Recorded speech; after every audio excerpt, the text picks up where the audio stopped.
घर निर्माण से संबंधित अपने प्रश्नों को हमारे एक्सपर्ट्स की सलाह के लिए कमेंट्स बॉक्स में पूछें और घर निर्माण से जुड़े अपडेट्स के लिए हमारे चैनल को सब्सक्राइब करें और बेल आइकन पर क्लिक करें।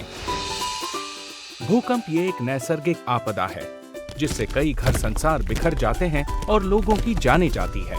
चलिए समझेंगे भूकंप प्रतिरोधी निर्माण कैसे हो सकता है। भूकंप विशेषज्ञों ने देश भर के साइस्मिक जोन्स को पहचाना है। ये जोन्स भूकंप के अलग अलग स्तरों पर आधारित होते हैं और हम उस क्षेत्र में कितने स्केल का भूकंप आएगा इसका साधारण अनुमान लगा पाते हैं। इंडियन साइस्मिक कोड्स ये कुछ मापदंड और रेगुलेशंस हैं जो भूकंप के कंपनों से स्ट्रक्चर को कम से कम नुकसान पहुंचाने में प्रभावी हैं।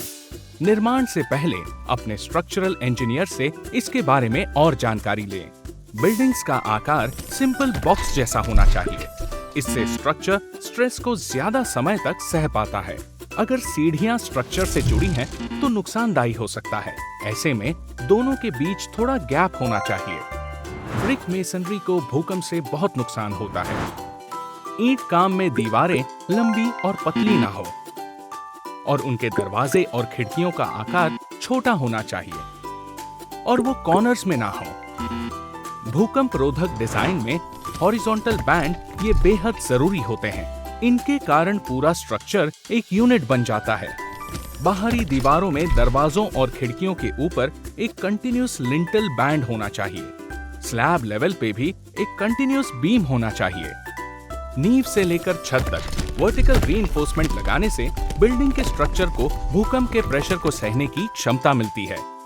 आरसी शेयर वॉल्स की मदद से आप स्ट्रक्चर को मजबूती प्रदान कर सकते हैं। ये भूकंप के खिलाफ एक प्रभावी सिस्टम है जिसमें नींव से ऊपर तक एक कंटिन्यूअस वर्टिकल वॉल फिक्स की जाती है।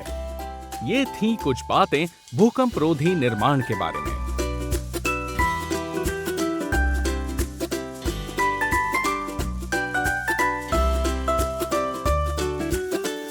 अगर आपके पास इससे संबंधित कोई भी सवाल है तो हमें नीचे दिए गए कमेंट सेक्शन में बताएं।